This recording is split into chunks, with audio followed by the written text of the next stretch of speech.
আছো তোমরা সবাই? আই হোপ তোমরা সবাই খুব ভালো আছো আর সুস্থ আছো। আমরা কিন্তু বেশ ভালো আছি। আমি অম্বিকা, আমার স্মাইল অম্বিকার নতুন একটি ঝলমলে ভিডিওতে তোমাদেরকে আরও একবার স্বাগত। আর আমার তরফ থেকে জানাই অনেক অনেক ভালোবাসা, অন্তঃস্থল থেকে অনেক অনেক ভালোবাসা। তোমরা দূরের কাছে যে যেখান থেকে আছো তোমাদেরকে সাথে নিয়ে শুরু করছি। এখন হচ্ছে বাজে সকাল একদম রাইট 7:30। মেয়েকে জাস্ট নিচে আর কি ছেড়ে দিয়ে আসলাম গাড়িতে, মেয়ে স্কুলে গেল আর আমি নিজেও ফ্রেশ হয়ে নিয়েছি। তো এবার আমি আমার ঘরের কাজকর্ম শুরু করব। কিচ্ছু শুরু করিনি, কোনো কাজেই হাত দিইনি জানো। তো এবার শুরু করব। আর আজকে এখনও পর্যন্ত একটু মেঘলা মেঘলা মনে হচ্ছে, রোদ্দুর উঠছে, তবে এখন তো সকাল ঠিকঠাক এখনও সকাল হয়নি। আর এখন তো শীতকালের দিন আসছে, কুয়াশা থাকছে সকালটা। তো যাই হোক, এখন এবার সকালে কাজকর্ম শুরু করব। আর তোমরা অবশ্যই প্লিজ প্লিজ সাথে থেকো, পাশে থেকো। তোমাদের পাশে থাকাটা অবশ্যই জরুরি।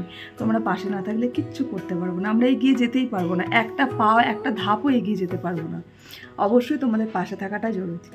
তো চলো আমি আমার ঘরের কাজকর্মগুলো ফাটাবার শুরু করি। মেয়ে তো গেলে, মেয়ের আজকেও তোমার মানে তাড়াতাড়ি ছুটি হয়ে যাবে। এক্সাম শেষ হয়ে গেছে কিন্তু ওদের তাড়াতাড়ি ছুটি হয়ে যাবে, কারণ বাকিদের পরীক্ষা চলছে তো সেই কারণে।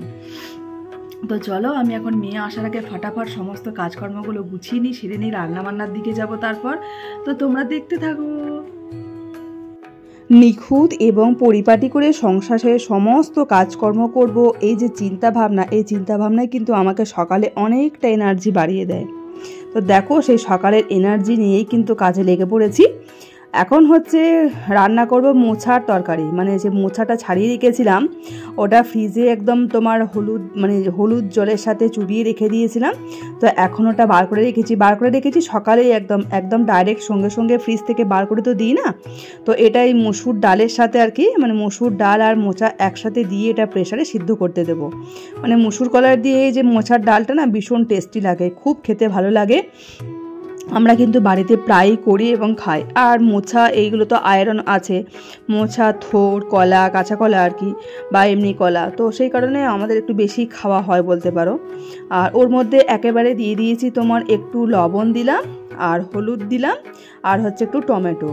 আর আদা টাদা কিচ্ছু দিই না, জাস্ট এটা শুধুমাত্র এই নুন হলুদ আর একটু টমেটো দিয়ে সিদ্ধ করতে দিয়ে দিচ্ছি প্রেসারে। তারপর আর কি মানে যখন সিদ্ধ হয়ে যাবে তারপর যখন আর কি তেল দিয়ে ছকবো, ওটাও তোমাদেরকে দেখাবো অবশ্যই।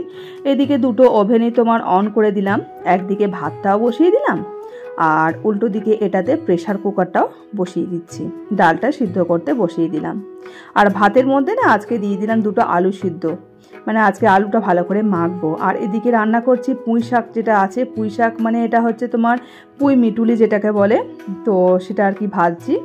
আর এদিকে এটা রান্না করছি কড়াইতে চিংড়ি মাছের ঝাল করব, সর্ষে পোস্ত দিয়ে। একটু চিংড়ি মাছটা আছে, চিংড়ি মাছটা খুব একটা বেশি নেই, একদমই অল্প আছে, তবে আমাদের মা মেয়ে দুজনের আরামসে হয়ে যাবে। আর এদিকে দেখো ডালটা কিন্তু আমার সিদ্ধ হয়ে গেছে, এই যে দেখতে পাচ্ছ এই ডালটাও সিদ্ধ হয়ে গেছে। এই ডালটা কিন্তু অনেকে মুগ ডাল দিয়েও করতে পারে, আবার মসুর ডাল দিয়েও করা যায়, তবে আমার কিন্তু মসুর ডাল দিয়েটাই বেশি ভালো লাগে মুগ ডালের থেকে, ভীষণ টেস্টি হয়। আর এইদিকে দেখো চিংড়ি মাছের যে মশলাটা রেডি করেছিলাম, মশলাটা তো মোটামুটি কষা হয়ে গেছে। এবার চিংড়ি মাছটা দিয়ে হালকা একটু জল দিয়ে একদম মাখো মাখো টাইপের করব। এটা একদম ড্রাই করব, যেহেতু ডালটা হচ্ছে, এটা আর ঝোল ঝোল রাখার কোনো ব্যাপারই নাই। আর একদম শেষ মুহূর্তে দিয়ে দিলাম ধনেপাতা। আর জানো এখন এই শীতকালের দিন আসছে, মানে শুরু তো হয়েই গেছে, ধনেপাতা দিয়ে কিন্তু যে কোনো তরকারি না ভীষণ টেস্টি লাগে, বেশ ভালো লাগে। তো ওইগুলো সব হয়ে গেছে। এখন এবার কড়াইতে তেল দিয়ে শুকনো লঙ্কা আর হচ্ছে তোমার রসুন ভালো করে ভেজে নিচ্ছি ফোড়ন দিয়ে। আর দিয়েছি তোমার জিরে, গোটা জিরে। আর ওই সিদ্ধ করা ডালটা দিয়ে দিলাম। আর এই মোছার ডালটা আমরা একটু মানে মিষ্টি হয়, হালকা মিষ্টি মিষ্টি খাই, অনেকে এটা মিষ্টি নাও খেতে পারো, অনেকে ঝাল ঝাল করেও খেতে পারে, তবে আমরা যেহেতু একটু মিষ্টি খাই তো সেই জন্য মিষ্টি দিলাম। আর এই যে এবার ডালটা ফুটে গেলে একবার সাথে সাথেই নামিয়ে দেবো। তো চলো আমার রান্না পুরো রেডি। বন্ধুরা দেখো আজকে আমার গাছে কত ফুল ফুটেছে, লালগুলো নয়নতারাগুলো ফুটেছে কত, আর অপরাজিতাগুলো কত ফুল ফুটেছে দেখো, কি ভালো দেখতে লাগছে না। আর নিচের এই যে সাদা ফুলগুলো দেখছো, এগুলো কিন্তু আমাদের না, এগুলো নিচের বাগান থেকে তুলে নিয়ে এসেছিলাম। কি ভালো লাগছে, আর নিজের গাছের ফুল দিয়ে পুজো দেওয়ার আনন্দটাই একটা আলাদা, তাই না বলো? ভীষণ ভালো লাগছে দেখো। তো চলো আমি পুজোটা দিয়ে নিই।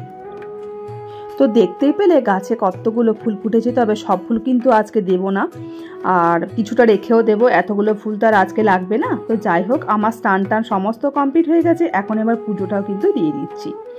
আর সকালে আজকে মোটামুটি কাজ বেশ তাড়াতাড়ি হয়ে গেছে বলতে পারো। আজকে রান্না তো বিশাল কিছু অনেক কিছু করিনি, তো সেই কারণে রান্নাটাও মোটামুটি হয়ে গেছে, আর ওই জন্য পুজোটাও খুব তাড়াতাড়ি দিতে পারছি। আর সকাল সকালে যে আমি তো রোজই বলি, আমার পুজোটা যদি তাড়াতাড়ি দিতে পারি আমার মনে খুব নিশ্চিন্ত লাগে, খুব শান্তি বোধ করি, ভীষণ ভালো লাগে। তারপর আর কি এবার সব কিছু হয়ে গেছে, এবার এদিকের কাজ তো সব কমপ্লিট, আর পুজোটা হয়ে গেলে মানে একদম নিশ্চিন্ত। তারপর মেয়েকে এবার খাবার টাবার দেবে, এবার আমরাও কিন্তু খাবার খেয়ে নেবো, মানে আমরা দুজনে মিলে খাবার খেয়ে নেবো। আর মেয়ে তো চলেই এসছে স্কুল থেকে। তো যাই হোক, এখন এবার পুজো আমার মোটামুটি শেষের দিকেই। তো বন্ধুরা, আজকের ভিডিওটা আমি একদমই বেশি বড় করিনি। তোমরা সবাই খুব ভালো থেকো, সুস্থ থেকো। পরবর্তী নতুন ভিডিও নিয়ে আবার আসবো তোমাদের সাথে। তো তোমরা এইভাবে আমার পাশে থেকো। চলো, টাটা।